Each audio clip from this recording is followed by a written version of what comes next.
मैं बता रहा हूँ, देखिए एडिशनल साहब, आप हमारे में ज़्यादा फर्क नहीं है। आप हम सेम बैच के हैं, सेम कैडर है। आपकी इज्जत कर रहा हूँ मैं। नहीं, हम तो खुद ही आपको बड़े भाई की तरह ही जब नहीं, आप बड़े वहाँ भाई नहीं, पहुँचे- हमको छोटा भाई समझिए। नहीं, मैं हाथ जोड़ रहा हूँ। नहीं वैसी कोई बात मैं नहीं, हाथ जोड़ हाथ रहा आप हूँ। मत जोड़िए, हाथ हम लोग जोड़ लेंगे। लेकिन मैं ये कह रहा हूँ कि जब आप वहाँ पहुँचे थे तो हम लोग खुद ही बहुत मतलब परेशान थे, आपको देख के और परेशान थे, आप बहुत रो रही थी। बीती 5 फरवरी से उत्तर प्रदेश के बस्ती का एक दारोगा गायब था। पहले रहस्यमयी ढंग से दारोगा अजय गौड़ लापता हुए और फिर आज यानी 5 दिन बाद उनकी लाश बरामद हुई। बीती रात को उनका शव अयोध्या जिले के कोतवाली क्षेत्र के अंतर्गत तिहुरा माझा में सरयू नदी के पास बरामद हुआ। जैसे ही शव की शिनाख्त लापता सब इंस्पेक्टर के रूप में हुई, पूरे पुलिस महकमे और उनके परिवार में कोहराम मच गया। परिजनों का रो रो कर बुरा हाल है और वो इस मामले में निष्पक्ष जांच की मांग कर रहे हैं। इसके साथ ही दारोगा अजय गौड़ के भाई अरुण कुमार गौड़, जो कि झांसी में बतौर एडीएम तैनात हैं, उन्होंने मोर्चा खोल दिया है। उन्होंने सीधे एसपी और डीआईजी पर गंभीर आरोप लगाते हुए एडीएम पीएम हाउस पर धरना दे दिया। इसके बाद उन्हें मनाने में जिला प्रशासन के अधिकारियों के हाथ पांव फूलते नजर आए। मेरे भाई यहाँ पे है, आप वहाँ यहाँ बुला दीजिए। मैं खुद भी मैं तहरीर दूंगा, उन लोगों का नाम नहीं, दूंगा। वो आप दे दीजिए, वो आप लिख के दे दीजिए। आपने गुमशुदगी का जो आप वो हमने लिख दिया करके जो देना चाहें दे उसकी दीजिए। जांच कौन कर रहा है?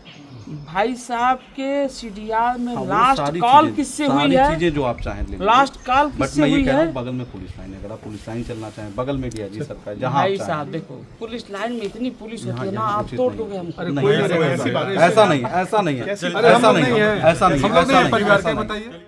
दरअसल एडीएम झांसी अरुण गौड़ का आरोप है कि उनके भाई के खोजबीन में ढिलाई बरती गई और लाश मिलने के बाद एसपी और डीआईजी अपने मृत दारोगा साथी को देखने तक नहीं आए। उन्होंने कहा कि उनके भाई की हत्या हुई है और इस मामले में एफआईआर दर्ज होनी चाहिए। मैं अपनी बात को उन बड़े आला अफसरों से कहना चाह रहा था कि एक प्रशासनिक अधिकारी यदि और एक जो है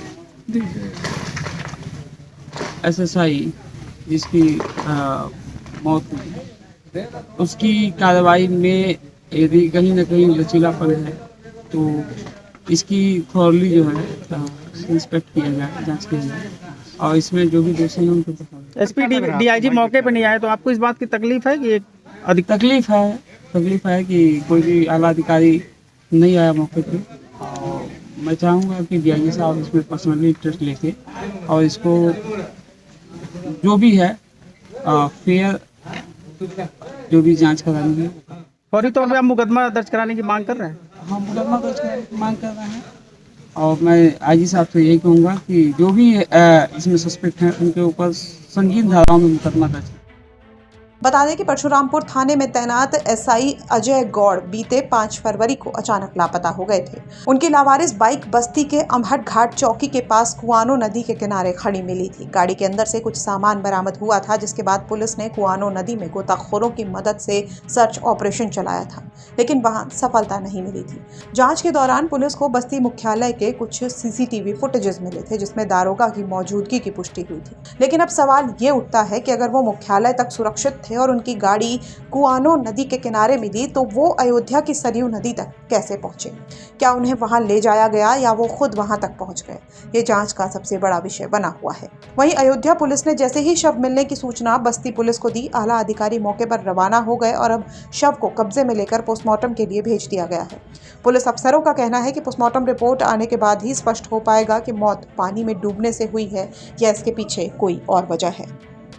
इनके सब इंस्पेक्टर हैं अजय कुमार गौड़, जिनकी नियुक्ति थाना परशुरामपुर में थी। उनकी डेड बॉडी कल सरयू नदी में मिली है और पोस्टमार्टम के लिए उनकी बॉडी को मोर्चरी पे भिजवाया गया है। पोस्टमार्टम की कार्रवाई होने के उपरांत सारे तथ्य क्लियर हो जाएंगे कि क्या वजह है उनकी मृत्यु की, और उसके उपरांत जो भी आगे की विधिक कार्रवाई है वो सब की जाएंगी।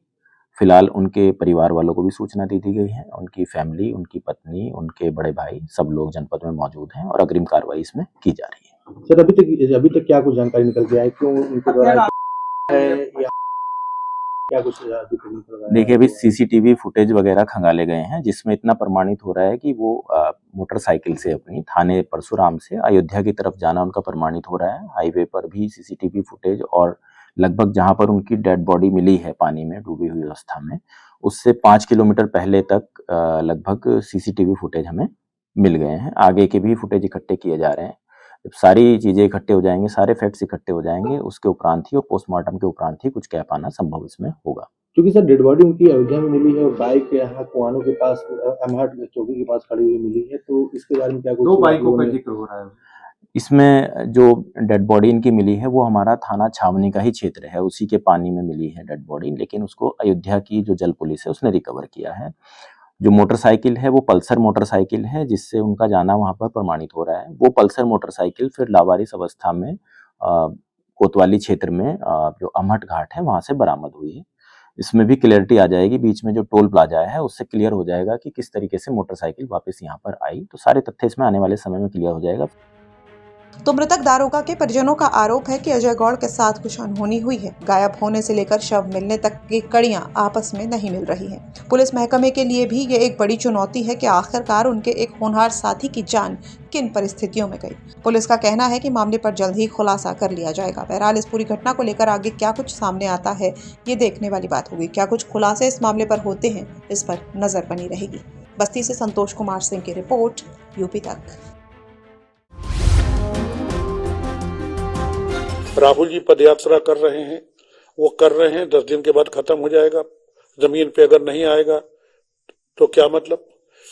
राहुल जी के पदयात्रा करने के क्या क्या कारण है, क्या क्या मुद्दे हैं, किस बात को लेके चल रहे हैं? भाई अकेला चना भाड़ नहीं फोड़ पाएगा।